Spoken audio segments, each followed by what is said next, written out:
Morning to Famia, Ni Aite Hammond as well, and Proberi Wedam Dennis. Let's look at the headlines now.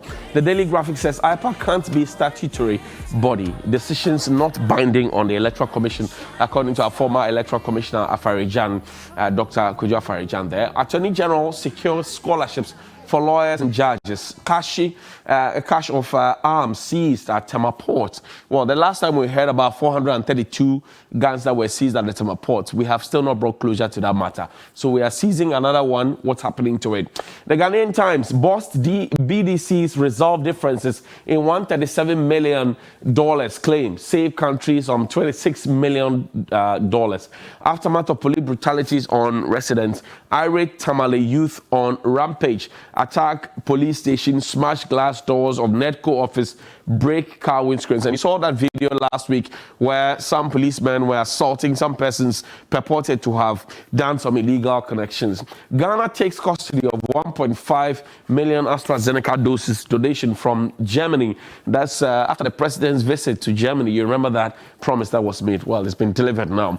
Takrady pregnant woman arrested, and CSIR BRI needs $4 million to revamp abandoned Pozzolana cement factory, according to the director there. That's all you get on the front page of the Ghanaian Times. The Chronicle, photo of the IIGP there. 2 pillion riders gunned down at a shaman, and we still support election of MMDCs, according to the NPP. The only what do you call it? The point where they disagree is where politicization must come in. Upon Nkrumah tells journalists, focus on security of the country. Yes, we will. Rogue lady's confession vindicates Minister Kobe. That's what's there on the front page. Did the minister pay a ransom? Is it legal?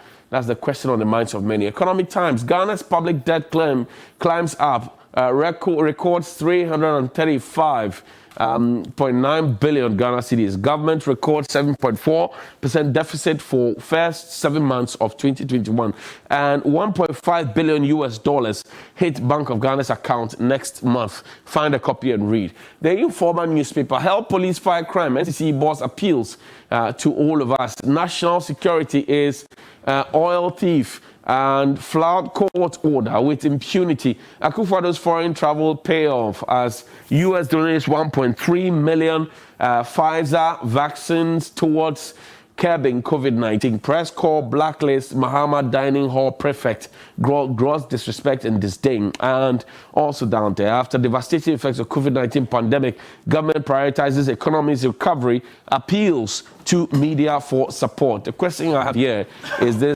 that why are we able to receive donation of vaccines from the countries, and then when we visit them, they tell us that we are not vaccinated? That's a question for the gods. BNFT this morning, mentoring and empowering virtuous cycle. It's an opinion piece. Also, Bank of Ghana grants payment service provider enhanced license to Brasia Pay. Desist from buying cocoa beans directly from the farmers, according to the Cocoa Board CEO. And private vehicles surpass commercial vehicles involved in accidents. Mining industry still in slumber despite recovery in all sectors. Shrinks for 5th straight quarter. The new crusading guide, Information Minister ends duty tour in coastal regions, and the banner headline, rejection galore on MMDCs as confirmation turned bloody. Fred Asamoah reappointed as executive director of CODFED, and Adansia Squad MPP chairman praises KT Hammond, who is of the NDC stock. Tears of joy in Adan as Electrochem surprises traders with cash. Well, that's about it. Okay, great. So let's now introduce for you my guest this morning. Dr. Clement Abasinab Apak is a member of Parliament for the Busa South constituency. He joins me in studio with Mr. Richard Nyama. He's also with the NPP's National Communication Team. Gentlemen, welcome. Thank you. 2 strong vandals in studio. So I have to behave. Solu? Solu Nalonga. Kubasa? Kubasa. Okay. Kubasa. Richard, you have not taught me anything. No, is Richard now the Monday guy for the... Richard, you have not taught me anything. Oh, the last time I talked to you on the show. No, you need to, said you need to go at it. Teach me. For at least about 3 years. 3 years. I started today. Yes. It took him 3 years. we are getting 3 years to learn the solution. No. It was just short one, but he kept saying it. That's right. I'm that bad at learning languages, but 3 years. But you should teach me. When you teach me, I'll learn. So how do you say good morning in your language, for example? Oh, Ansuma. Ansuma. Okay, yes, I remember that one. Yeah, I did. Ansuma. You taught me here. Yes, I remember that one. That one. It has locked inside. So you forgot. That's what we say. Oh, it's okay. Don't worry. A belated happy birthday to Elliot Akuna, a staff of the CK Tedam University of Applied Science and Technology in Navrongo. This is from your dad, Emmanuel Akuna, wishing you the best of life, and also from Wedam Dennis here at TV3. Honorable, let me start this conversation on security with you. It's become a big conversation. And even though the security agencies tell us to feel safe, many people are worried that our security is getting on a path that looks like deteriorating. What have you heard? What do you know? What do you say? Well, Johnny, let me say good morning to you and to Richard and to viewers across the country, particularly the people of Bulsa South. Bulsingamena Mapusi na Soluk Bosuchena. You know we are on recess. Right. But as a member of the Public Accounts Committee, we have been holding our zonal sittings. Right. As a matter of fact, we finished the Eastern Zone only on Saturday. And it is important. Although I've gone home on 2 occasions since recess, I am yet to go and undertake vigorous activities. Okay. But I'm also encumbered because the recent rains and the floods have caused havoc. Right. And it is sad to say, but we are in the 2nd year of roads. Yet we cannot point to any reasonably pliable road in all of Bulsa South. So the challenges are numerous. I was hinting to you earlier that as part of the outcome of the rains and the floods, we've lost a number of structures. A lot of my constituents have lost their buildings. Okay. They're having to put up with families. Some are even having to put up in schools. Okay. So the issues are many. I'm looking to get home this weekend to see what else can be done. Okay. Because NADMO is not properly resourced, as you know. And, but NADMO insists that they have supplies. So when you say NADMO is not properly resourced. I mean, if they are being honest, they themselves will tell you that what they have is not sufficient. Because if they did, most of these cases would not require the intervention of people outside of that bracket. But as a member of parliament, it is my responsibility to come to the aid of my people if and when that is required. And speaking about the issue of security, Johnny, it is worrisome. You see, there is a tendency to try and suggest that when these things happen, and I speak about the spate of armed robberies, the frequency that we've seen over time, and in particular, with the coming into office of our current acting IGP, Dr. Dampare, a man I know, a fine gentleman, whose credentials are well known. You then begin to ask the question whether it is that the criminals have become so bold and brazen that they want to test perhaps the resolve of the new IGP, or it is simply part of the trend that we are seeing over time. But whether it is part of the trend we are seeing over time, or it is that these criminals have decided to test the resolve of this new IGP, perhaps to cow him, or to let him know that there are bigger boys in town, the citizenry still suffers out of fear and panic. You know, when you wake up and you hear and you see videos of robberies happening in daylight on the streets of the national capital, in traffic, persons go to bank to conduct financial transactions. And these criminals, for whatever reason, get to know, thrill them, and then rob them. You can't expect the citizens to behave as though all is normal. Because the police is watching. They have cameras Well, at least yes. now. And they give us an exclusive peek into their operations. So they are seeing it. And all these videos that we're showing on TV now were by the police, not by us. that is fair and good. So they are watching. They are So keeping the an eye. police is watching. But what is being done to prevent it and to preempt it?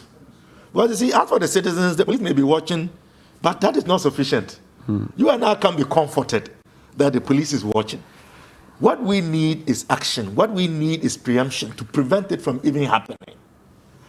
Take the case of what we just saw, I think 4 daylight robberies Right. in the space of 1 week, Right. for example. No matter how brave you are as a businessman, as a citizen, if you go to a bank to transact business, clearly you cannot feel safe and secure. So what we then need is for the police to use this technology that is available to guide them, and in particular, increase surveillance, because preemption is important. People have raised a number of questions, and I agree. Is it the case that some elements in the financial institutions have become conduits and have become partners to these gangs, to the extent that they may then leak information or even identify persons who have gone into those institutions to withdraw and even give them a description? Or it is the case that these criminals have been able to compromise people within the financial. So you see, this has raised a number of questions. And look, one of the problems I have with our system as a nation, and I'll tell you the truth, Which is? is the lack of proper background checks before persons are employed. You see? But people get police clearance every now and then. Well, how Even effective to- is that? even How to well travel scrutinized and is all of that? that. You see, let me give you an example. Give me. And this I don't want, but I'm going to give you a typical example.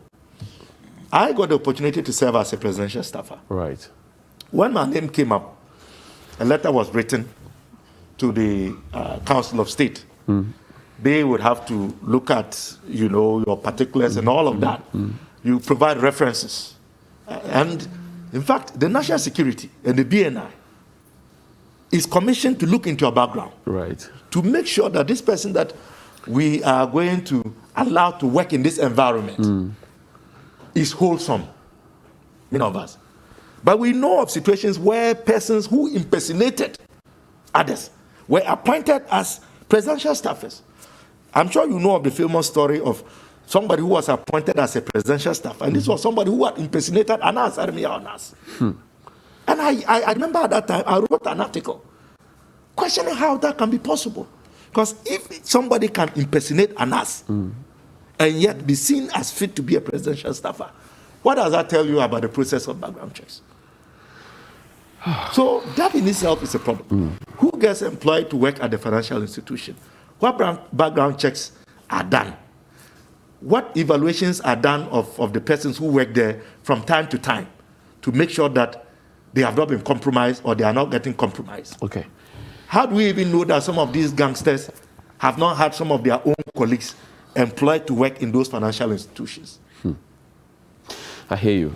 Sarich, take a look at this, the brazen nature in which these robberies happen in broad daylight. And my understanding of what the security agencies say is that rifles, AK-47, pump-action guns, are not supposed to be in private hands, particularly AK-47s. If you look at the videos, you would see AK-47s in jackets. How they got them and how they use them and the regular manner in which it is happening now is scary. I don't know if you are also scared. Good morning to your viewers across the country, my senior brother, and yourself. This maybe it's one too many in the last 1 week, and so it seems hell is broken loose. But for me, if you do a trend analysis, I don't see anything that is so out of the ordinary in terms of crime peaking and it's going down. It happens. There are times that the criminals also have intelligence units. They do their intelligence and then know when to strike. So probably if you observe the particular places that these robberies have been high, it's possible the security agencies let their guard down. Probably the patrols they were doing, the road blocks and road checks, that probably exists within those vicinities or at those particular places have been missing for a period. And so they see the opportunity to strike. All these things, currently, all we're doing is speculating. But we cannot, as a matter of fact, totally wipe out crime. Criminals are amongst us. Some are born with criminal instincts. Others, the society creates them. Right. So we'll live with them. The issue is how do we deal with it? And I'm happy to note the reaction of the police in this particular instance. I live in Terminal, Gulf City. And as at 6:15, when I was on my way here, they had already done a swoop and arrested a lot of people, motorbikes, tricycles, inspecting them, because that particular road leads to the Ashaman side that you're talking about, that the strike happened. And so, naturally, the security system has been beefed up. The surveillance has been beefed up. I've also done some background checks, and it looks like the intelligence unit of both our BNI and national security, NIB now, yes, has seriously improved. They've been equipped. Their surveillance units there are a lot of things that are nibbling the bud that you would not see. They will not see publicly. That is their job. But naturally, there will be slippages. So these ones come out and everybody sees. But it calls for some further capacity building, more intelligence gathering, some equipment. Those I saw today, virtually all of them were in life jacket, bulletproof vest, vest and all those things. Of course, that's the standard that the IGP said that they were going to have. We should have it said that. There were quite a few of them, especially the officers, their bosses, that were not wearing them. And I was asking, because if there's any crossfire taking place, you are the leader, and you are supposed to be giving the command and instructions. If you are not properly equipped, maybe he will be at the back. No, yeah, you have to run for cover, but then that tells me how it will end. They will tell you they are not running. That's the point. And so we need to do that quite well. The security system. Look, it's not for nothing that we see, and I think I've repeated it on this platform. Even a lot of presence of the military amongst us, because there's heightened tension across our borders. The sub-region, there's a lot of terrorism going on. Countries like Mali, Niger, and Burkina Faso have been taken over by terrorists. If we're not careful, but then the counter-argument is that we have the counter-terrorism unit of the police. We have the formed police unit. We have SWAT. We have Buffalo. We have all of them. Why do you have to bring in the military at every single slap? No. You're not getting the point. I'm saying that sometimes they let them join and they are seen visibly. Right. Even in the US, you go to the airport and you find military there, though the police are there. Right. You find the military in full military gear. Joint operation. It's just, no, it's just a counter strategy. Okay. The fact that whoever is planning anything knows that there's a fully equipped military surveying the place. You see them, and they in their case, they call them what? I've forgotten the name. But once there's any the National Guard, they are constantly out there. When there's so we for me, and it's not for nothing that we are that peaceful, and most of them in the sub-region are seeking to settle and resettle here. But it also comes with its disadvantages, because what happens is the criminal elements across there also in a while pass through our security system and come into this place. And so don't be surprised. This style of daylight robbery is quite foreign to us. That's right. Yes. That's right. Definitely alien. Yes. It's alien. So you go into it and you probably find some foreign unit that is beginning to train local guys to work with, because they will take this and then they will go and share with their bosses. They are not the actual listen. But right. somebody he's virtually on her. So he pays his rent to someone. All this is known and it's being surveyed. But I think the police need to increase that up in terms of helping to prevent the Johnny, just a quick one. On the point that he made, you know there have been two major jailbreaks in Nigeria. That's right. Yes. That's right. And I remember... And there were reports that some of them made their way here. Okujeto Ablakwa, our minority spokesperson on foreign affairs, calling attention to that. And I think I remember the Immigration Service also calling attention to that. Now, I say this also because there is some information circulating in the system which has been highlighted by at least two top presenters. One is the host of The Seat on the 2. And the other is the host of Inside Politics on Power FM.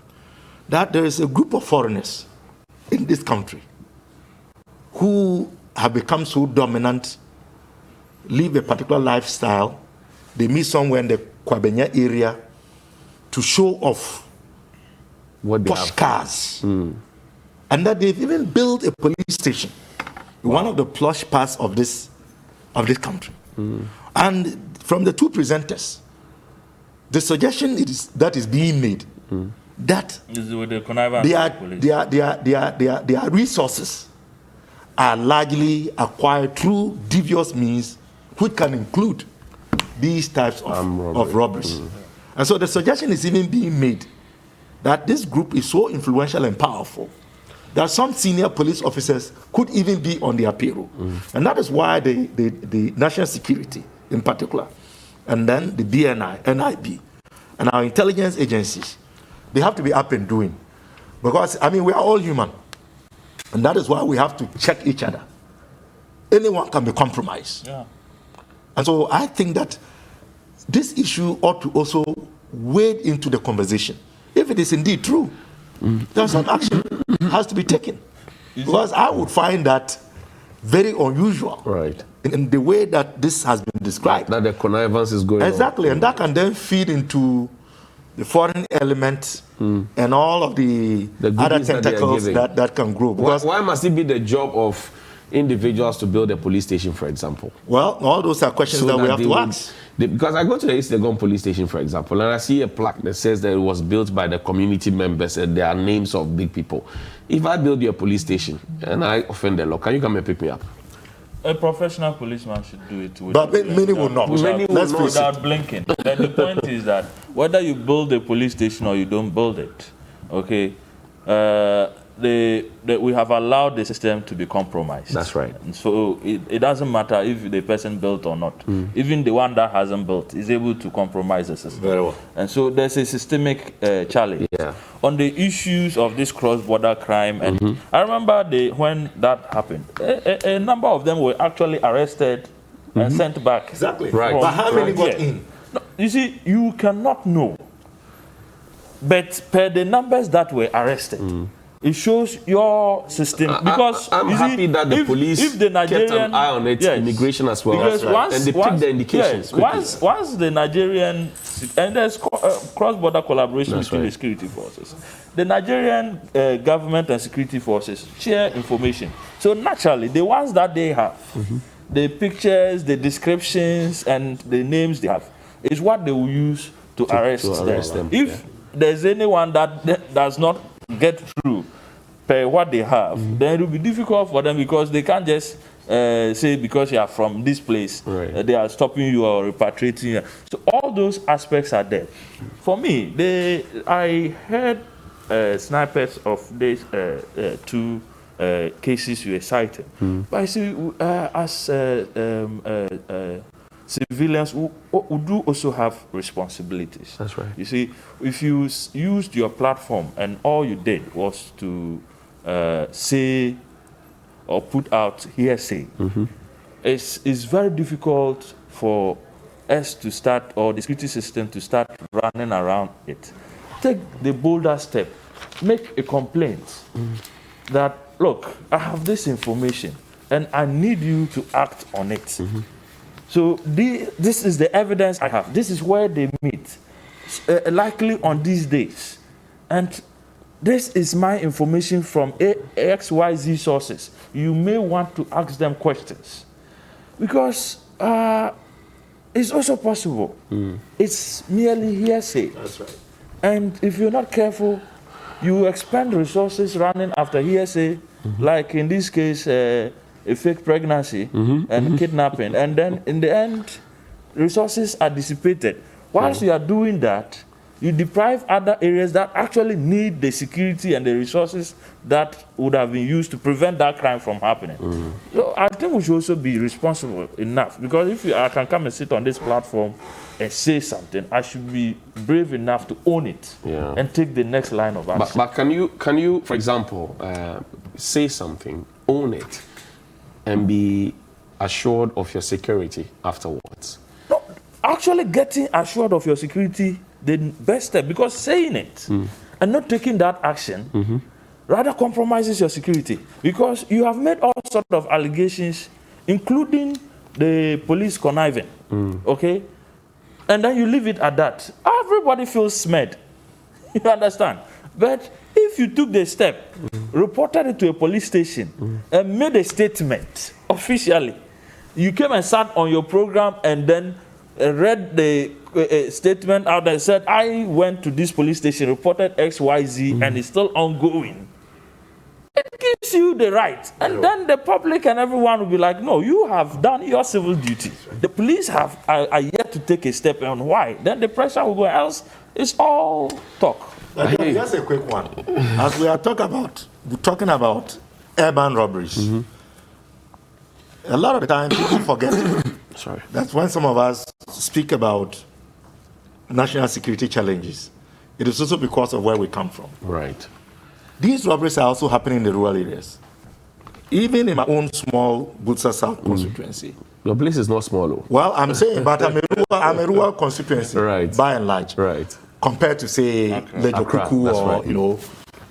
We have recorded not less than 15 robberies in this year alone. Really? My own youth organizer, Charles Asola, just going from Bedema to his home in Kanjara, Jeningsa, he was accosted with guns and his motorbike was taken.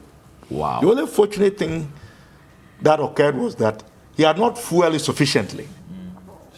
So these rascals, they couldn't go riding it at some point, had to abandon it in the bush. So the next morning, it's also the assemblyman of Jeningsa. They mobilized and then they found it somewhere. So it is an issue that is worrying. It would have gone. And I can give you several examples. Wow. So we should not forget that this anxiety, or if you like, discomfort goes beyond just the national capital or the urban areas. So the police ought to also factor in that as well. I remember a case like that was made. It came out in the Upper East region in particular, some specific sports. And as a result, a lot of armed police were released. Right. Right. I don't know if you remember it that. was Yes, on that road. Yes. No, that had to do with the tomato importers. Yes, the highway robbery. From Burkina going to import. So it was actually under the direction of the president to IGP Opombuenu to provide them with armed police protection. And all that. Well, on a later note, after he had said that we were not importing tomatoes. So what we can do is that, you see, you look at the numbers. They're not. We don't have enough police to go around. Right. And so, apart from the checkpoints, I think they should use, and I think they do, but the regularity of it, a timetable that sees them virtually deployed to every community by the end of a week. Yes. Right. Because if the criminals see in my poor village, Jamboy, then there's an armed police, they come and pass visibility by. Is within there. a week and they are gone.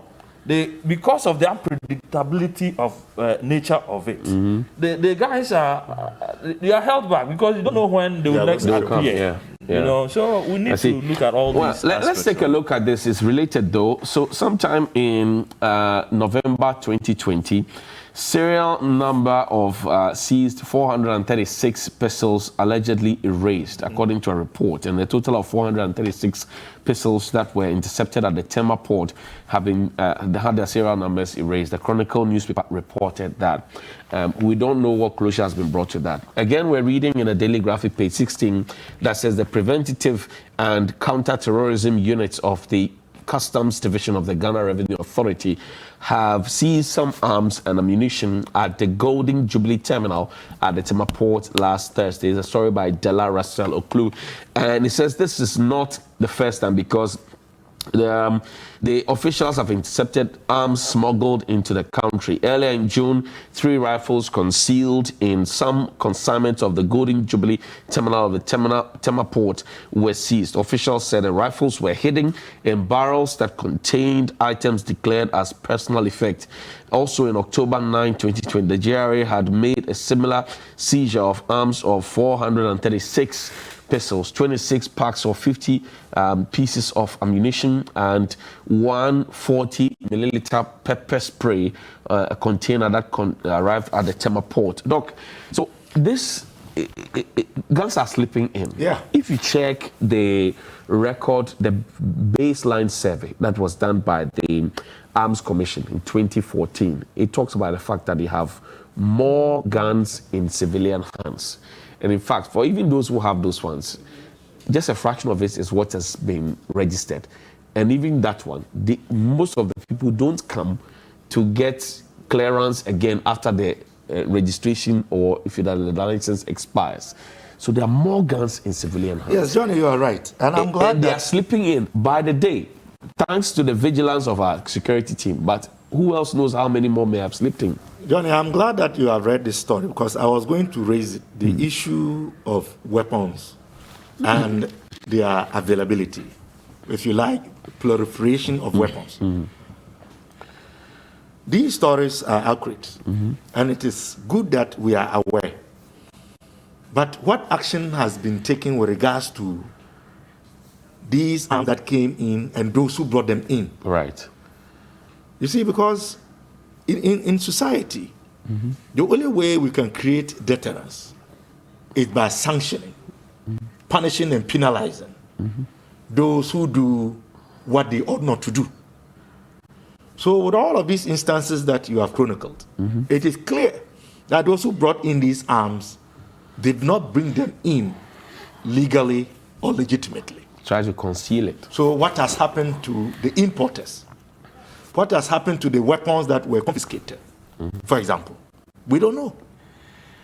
And so when this happens, we then don't know if they may have slipped even after they were confiscated. They found their way into the system. And we don't even know whether those who brought them have been sanctioned or punished. It compounds the challenge that we already have. And you see, this is only what has been uncovered. Who knows what has slipped in? Because you know, once upon a time, I was a spokesperson to do with the port, at least the Revenue Mobilization Task Force. Right. And one of the many lessons I learned was how goods and items are brought into the country or taken out of the country through what we call misclassification. But even with the paperless system, Yes, that's supposed to happen. still happening. I'm telling you, it is Because happening. they're about, I mean, all the agencies It is still are there. happening. They all pay attention So, to for example, the details. somebody is bringing in laptops or flat screen TVs, and they classify them as used clothing. And we have examples. Really? Yes. I tell the truth. Just I can give to you skip demurrage. a plethora of Tax. tax You want to pay tax, duty on that. to conceal, not to pay tax. A plethora. And you gave an example of one importer where the guns were classified as Personal effects. Right. And I can give you so many examples. Over-invoicing, under-invoicing. A lot of criminal activities that go on there. But you see, it is not just even the importation through the seas, but even across our borders.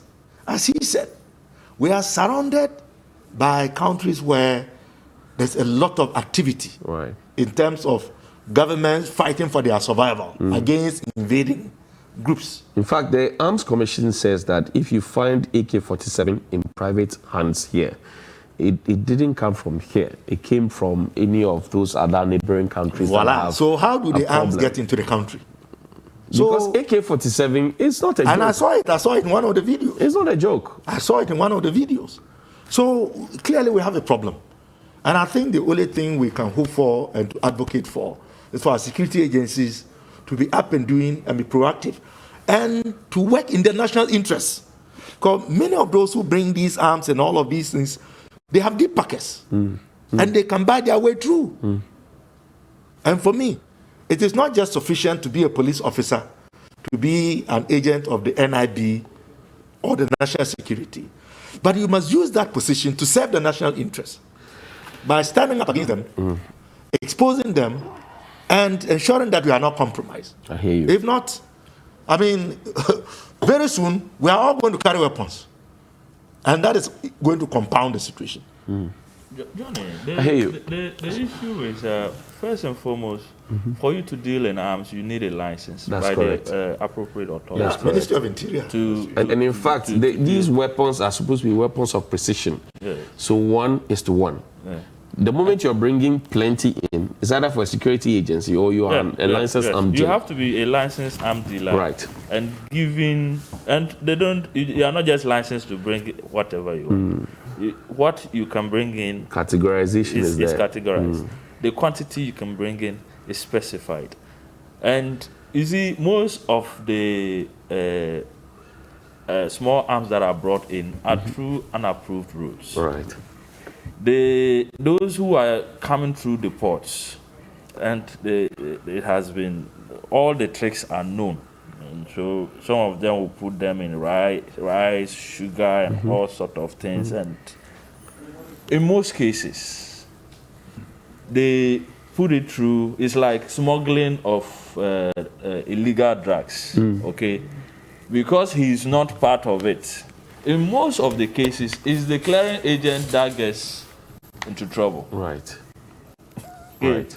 Because once he gets wind of the fact that there's an issue, even when the clearing agent calls him, he will switch off. In fact, the And matter so- of the 436 guns that were impounded at the Tema port, Yeah. the clearing agent was known. Yeah. But up until now, whoever imported That is the point I'm making. It's not The known. clearing They were agent, both. you see, in most cases, the clearing agent is not likely to know the content. Right. In some cases, he will connive with the person. But you see, once the guy is caught, he who is out there, he is not dealing with the officials. He Run boasts.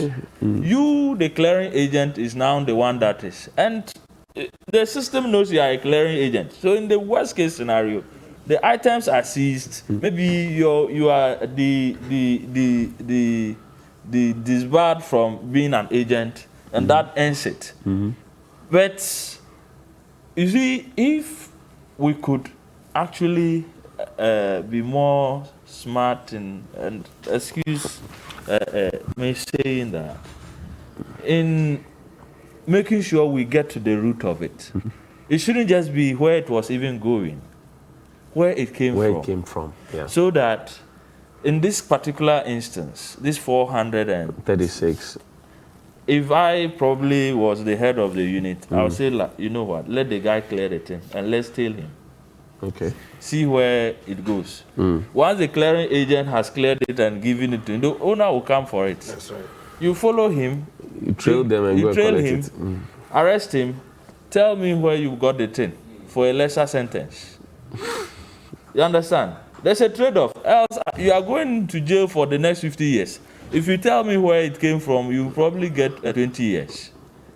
He will end up talking. Then you go to his source and nip it in the bud. Because then you can have an arrangement with the exporting countries, government and officials that, look, your port is being used to do XYZ into my country to destabilize it. Right. Just kindly ensure these measures are taken. And that is at government to government level. I think sometimes we rushing to arrest and apprehend does not help intelligence gathering. I actually agree with you. Sometimes it's good to follow the trail, Right. to get to the big boys. So I'm hoping that our security people they are listening. They are paying attention. He's just looking for his. He's just looking for daily bread, and then they put him in trouble. Anyway, let's talk about the COVID vaccine rollouts. I'm happy that we're getting some more vaccines to protect ourselves, except to say that some analysts have said that the president's ambition to have 20 million Ghanaians vaccinated by close of the year is unrealistic, given the time that we had already missed the October deadline that we gave to ourselves. Doc, let Richard take a bite. They are in government. I want to see what he has to say. Let him take a bite. I want you to take the first bite. You are in opposition. Well, Johnny. Have you been impressed so far? Johnny. Have you taken your vaccine? Johnny. And what's the way forward? Well, since you see I should take the first bite. Yes. And I think you are also taking into cognizance the fact that we come from a common origin. That's right. And in the Vanda fraternity, seniority is very important. That's why So I noticed that that he has not challenged any time you say I should speak first. Right. That's why we are If it yielding was to you. another panelist, probably he would have. But that is good. I'm saying that's why we are yielding to you. He's a true son of Father Baptist, so we know. You know, Johnny, I think that we cannot downplay the fact that COVID is with us. It has implications. And indeed, although we may not have recorded the kinds of numbers that other nations have recorded in terms of affliction and even deaths, we ought not to take it for granted. You know, as a people, we have a tendency to take things lightly sometimes. And I get worried when I see people behaving as though COVID doesn't exist. Look, people are still getting the disease. That's right. People are dying. I know of schools where students have been infected, and as a result of that, the schools have been closed, or some classes have been suspended, and the kids are being tested. And so it is important that when the vaccines are available, no matter how limited, Take it. we should make an effort to get vaccinated. I had the opportunity to be in the first batch of Ghanaians who were vaccinated by virtue of, Of course, my privileged position specialized group. as a member of parliament. Member of parliaments, judges, Well, members of the although executive. as a typical socialist, I didn't think it was fair. So the big people. But it happened. And even in parliament, there was an outbreak. Right. At least there were 2 instances. And some of your people refused to do the test. Well, We that was remember that. and I was the one who raised that. Right. Because I had even called on leadership to shut parliament down as a result of that. And thankfully it was done. That minimized it. So we've been struggling with it. I think those who are saying that the president's pledge to have gotten 20 million Ghanaians vaccinated by the end of the year is challenged, they are being realistic. Okay. Because if you look at the trend and the rapidity with which we've been able to get the vaccines as a nation, clearly what we have so far doesn't show that we can do the 20 million Ghanaians by the end of the year.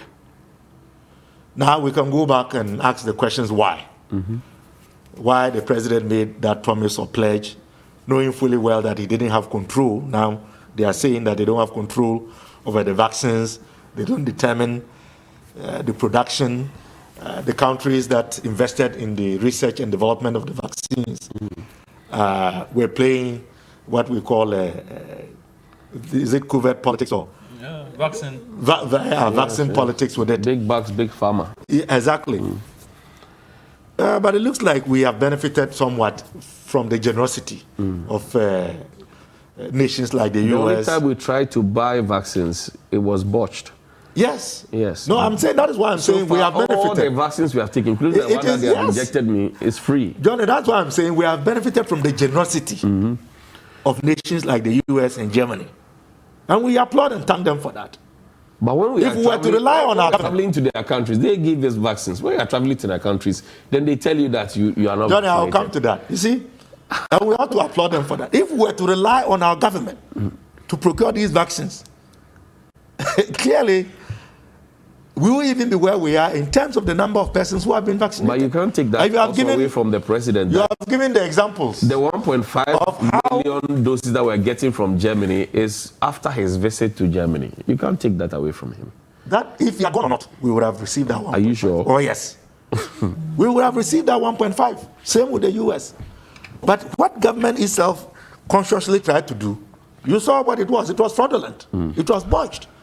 I mean, so scandalous that as we speak, nobody's even being held accountable for that. Well, your, That is the best we could your parliament, the 8th parliament that you serve in, said that when you come back from recess, Well, you do with yes, the report. it That's is. what you said. We were to take that report. So don't jump the gun. But the second deputy speaker, who was in the chair on the day, decided that it should be taken when we resume.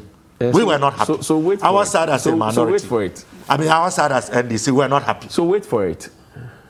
When you go back in October, you can go and Yes, read it. Yes. we will look at it. But let's agree that the president's target will not be met. Right. I agree with the experts. And let's continue to hope that we will be the beneficiaries. You don't want us Of to generosity. buy. You don't want us to buy. Even though the government has said that, look, I'm putting money aside to be able to manufacture vaccines of all sorts here. We have the time to wait for vaccines to be manufactured. Well, it's a futuristic view. That is the point. Because the point is that, I mean, some of those donations that we get and grants that we get for vaccinations and immunization, it will end at some point. We I have agree served with that you. notice. I agree with you. The whole issue So the of government is forward thinking. the whole issue of giving ourselves or building the capacity to be able to take care of our needs is welcome any day, any time.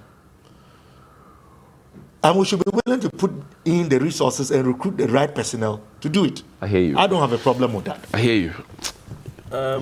Rich, take a bite on this one. The vaccination. I see that the initial pushback from people who are not so willing to take the vaccines are now going for it because they've seen that they have no other option. You do that at your own peril anyway. go and take When this thing started, after I took my first jab, my next action was to make sure my parents, who are quite old, got it. Because I told them the likelihood of me infecting them when I come from Accra is high. And so and that was what I said, until you take it, you are not seeing me. You are not. I'm not coming to you because I just might be a carrier of it. Right. And gradually they came around and then took it because they fall in the category that qualifies them too. And they all got it. So it felt safe to then sit together as a family and have a meal and reminisce and all those things.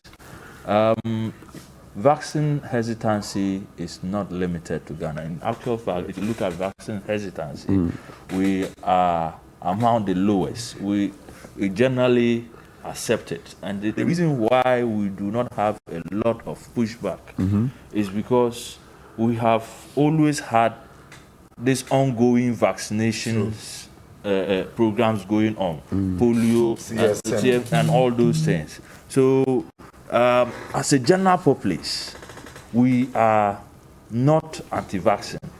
And in actual fact, we have one of the most efficient rollout systems in the world, not just in Africa, in the world.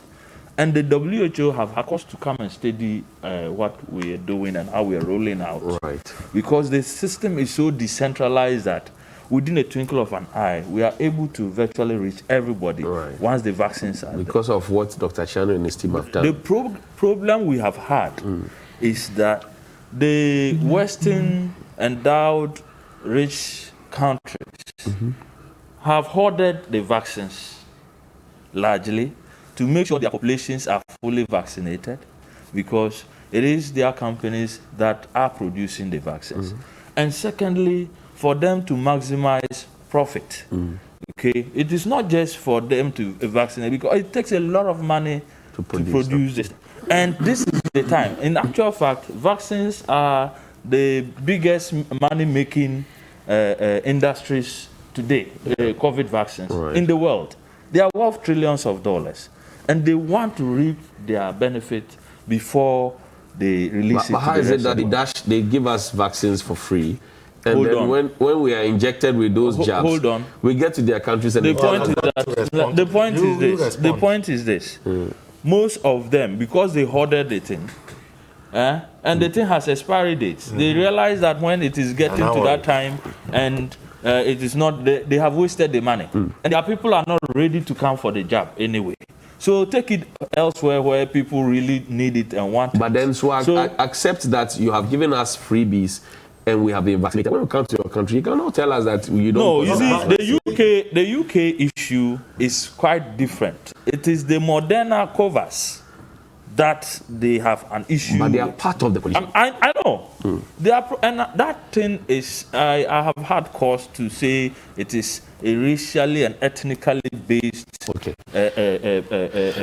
unacceptable move by the UK. And they have since said they are relooking at that, and that Ghana is not affected and all let's that. Go to let's appreciate the fact that let's appreciate the fact that Ghana, as at now, has over 5 million vaccines available. Right. No other country apart from South Africa has done this, and that cannot be by accident. And we didn't buy it. Because we it went is to not get it for free. Okay, so why didn't the others go and get it for free? Why didn't we buy our own? Johnny, You are buying. Let's let Cookie ring. Let's listen to Right, Cookie. gentlemen, let me Cookie take the has a nice messages skirt and on. then Please, let's listen to Cookie. Thank you very much. Yes, AU Farouk from Tamale North says, in fact, oh, sir, can I please go on? Thank you. AU Farouk from Tamale says, in fact, the IGP must set up. The increase in criminal activities these days in the country is a worry. Our lives and properties are not safe at all.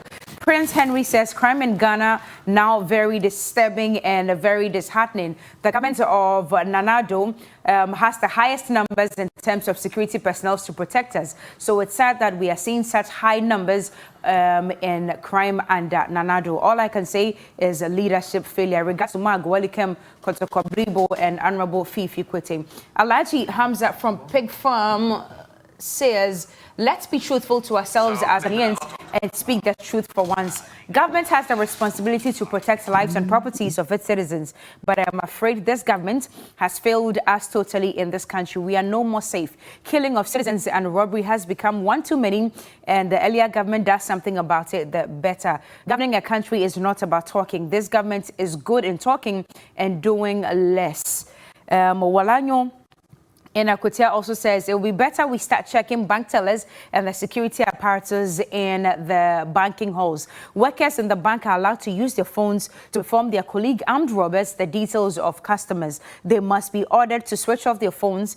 But why are even customers allowed why are customers told to switch off their phones, but the tellers can actually make calls? Happy birthday to Aisha Tugibo, popularly known as Hajia Lami of Akwitia. Johnny, the police should rather find the armed robbers from the various slums and bunkers, not in traffic lights. The strategy of arresting motorbikes will not work by stopping armed robbery. And why are they charging them 600 Ghana cedis to do a thorough check on them? God save Ghana. Kabiru Abubakar from Accra Sabon Zongo sent in that one. Johnny, today is World Tourism Day, and it's unfortunate Ghana is becoming world baller site. Bola has taken over Accra, Kumasi, Tamale, Sunyani, and all over, but authorities are not doing anything with the taxpayers' money. A Japa deal and rented. Okay, I'll just skip that. Good morning, Johnny. And good morning to your panelists, especially Mr. Richard Nyama. As usual, NDC would do politics with everything, including security issues. Issues of security should be a national concern irrespective of your political affiliation. The police are doing their best, but the criminals are also very tactical in their dealings these days. The populace should also take it up seriously as a concern to give information to the police so that they'll be able to protect us. Christopher in Tiawa from Kwandai sent in that one. The insecurity situation in the country is scary. We must stand together as a big, strong wall to fight the criminals. The presence of unemployed foreigners here in our communities have aggravated that situation. Some smoke weed boldly in public and absolutely nothing happens to them. Chris from Mashalibotri sent in that one. Johnny, please tell Richard, this attitude of everything being right when a lot of indicators are clearly bad is so infuriating to Ghanaians. At least, irrespective of the deceptive in politics, it is only normal or humane for them to make some genuine admissions for things that are glaringly wrong so that we can at least be patient and hopeful. Mohammed from Kumasi sent in that one. The Ghana Immigration and the security agencies must be on the alert. More kidnappers are arriving from neighboring countries, particularly from Nigeria, where jails have been broken. My regards to the NDC Northern Regional Vice Chairman Alaji Rufai Velim. Osman Bukrison sent in that one. Last message says the insecurity situation in the country is scary. We must, okay, I think I've read this one already. Johnny, please continue. So a few messages also that have been sent to me personally. Mr. Adam Bona of the Security Warehouse says, Johnny, small arms and light weapons will continue to come in illegally until the Small Arms Commission becomes a regulator. Who regulates the imports, usage and renewal of the firearms? I think that's the Interior Ministry, right? The Arms Commission is only an advisory body, so they have no power and firearms everywhere. Good morning. He says, well, but there are a coalition of 20 CSOs that have come together to ensure this anomaly is corrected. I say make the Small Arms Commission an authority. And says, well, the moment we start training and arming the youth of political purposes, we should have known that we have brought trouble home. Now that they are fully engaged, what do we do with their guns? I'm afraid about the nature of the crimes these days. They are not the normal type of crimes known in Ghana. They are akin to scenes in African magic films, and if you care is not taken, we're likely to see more of those daylight robbery crimes. We must all be careful and assist the police and other security agencies in fighting these dangerous criminals. The president should collaborate with other West African countries to take joint action against the new types of crime. Where are the police helicopters that we said we purchased? This from Ambassador Sampi Ali sent that one. Kwame Go just sent one on Hydro. When I'm closing, I'll read that one to you. Sari, take your final minute and then Doc will have a final minute on that. My point is that it's not by accident that the Ghana has about the highest in terms of COVID vaccines, and if you look at the rates, the African continent is somewhere 0.2%. Yeah. But Ghana is hovering around 7 and going up. Yeah.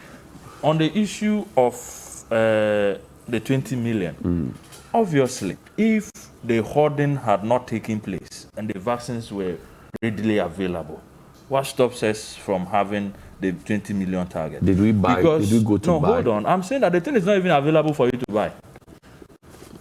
If you want, when people were making, people were making contribution for vaccine. You've asked the question. About Dawa. I'm asking you a question.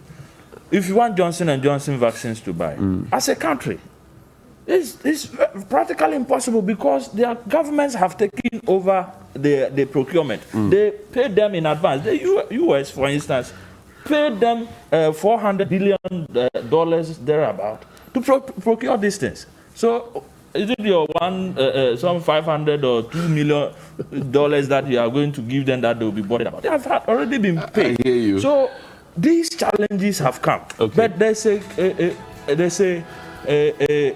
major question today, and President Biden has raised it, that the patents should be made available for countries to procure. But these guys are waiting to maximize profit before they allow us to be able to do our own programs. I hear you. Doc, take your 1 minute. Well, on the vaccines, it is good that we are getting some vaccines. But again, I want to remind us that we ought not to just concentrate in the urban areas, because I know of rural communities where the disease, some don't even believe that the virus has reared its ugly head. So we shouldn't just concentrate. We ought to identify the hotspots and try to get some of the vaccines there as well. I like a Ghana Health Service for one thing, because I was a vaccinator and a volunteer for 5 years for polio, measles, and all of that, vitamin A as well. And I like that they have a solid network vaccination. I did it for 5 years under Professor. It's solid. That is true. Even in the remotest part. Professor Bedu Akosa, I did it for 5 years, so I have a certificate for that. Good. That's for me. A good citizen. That's for me is my national service. I like that. Chief, just quickly, yes. Unfortunately, we lost Kosovo. Oh, yes. Chief passed on. Yes, yesterday. Oh my goodness. It's a lawyer. On the platform, we're now trying to put ourselves. Sorry, rest in peace. Deepest condolences. All about that family. My phone was off. Yes. And I'll get on the platform. Yes. Deepest condolences to the family of Chief Kosovo. I also lost my elections director, John Akatpa. Oh, sorry. I'm going to bury him over the weekend. Sorry about that. Well, Doc is coming back home, so expect him. If your building has collapsed, call him. We're giving him that. Belated happy birthday to Elliot Akuna, a staff of the CK Tedam University of Applied Science and Technology in Avrongo. This is from your dad, Emmanuel Akuna, wishing you the best of life.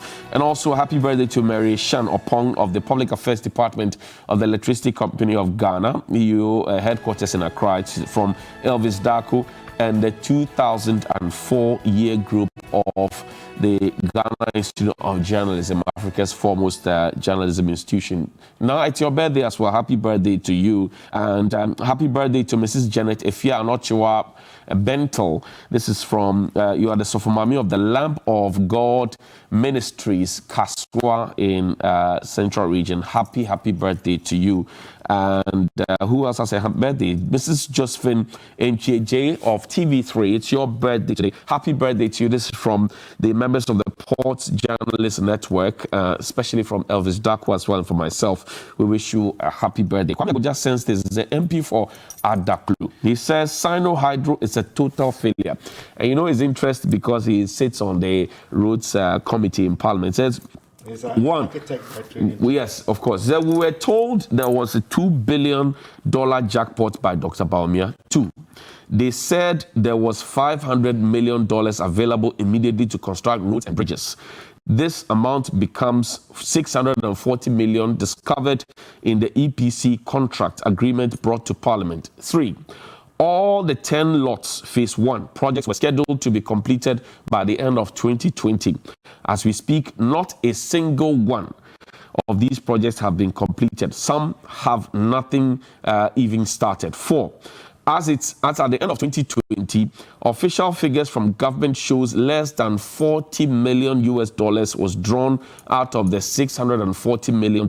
5, you just can't trust Dr. Baumia. You are still waiting to see where he has built the 100-bed district hospital for $3.5 million that he promised, the concrete roads he promised across the country. Why is MPP promising to construct Sino Hydro road projects when all these projects should have been completed by the end of 2020? Dr. Baumia appears to be averse to the truth.